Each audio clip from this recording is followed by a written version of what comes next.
দেখুন, গত 28শে মে আমাদের বাংলাদেশে আমরা পবিত্র ঈদুল আজহা পালিত করেছি। সেদিন লাখো লাখো গরু কুরবানি করা হয়েছে। কিন্তু এমন এক হতদরিদ্র বাবা আছে যে এই মৌসুমেও তার সন্তানের মুখে এক টুকরো গোশত তুলে দিতে পারেনি। আমরা আপনাদেরকে সেরকম একটি ভিডিও দেখাতে চলেছি।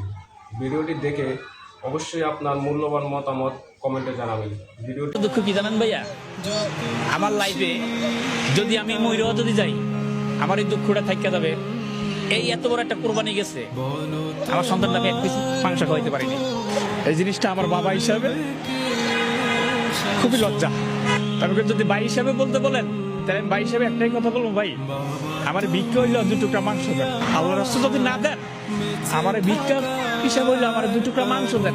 ওই লোকটা আমার ভাড়া দিল 50 টাকা, 30 টাকার ভাড়া আমার ভাড়া দিচ্ছে 50 টাকা দিয়ে আমার বেঁচেছে ভাই 1 মিনিট আপনি খারাপ 50 টাকা খারাইছি।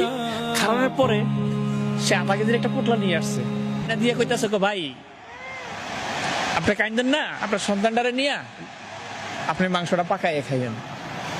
ভাই লোকটা মাংসটা আমার দেয় নাই, আমার কলিটা ছিঁড়া আমার হাতে দিচ্ছে।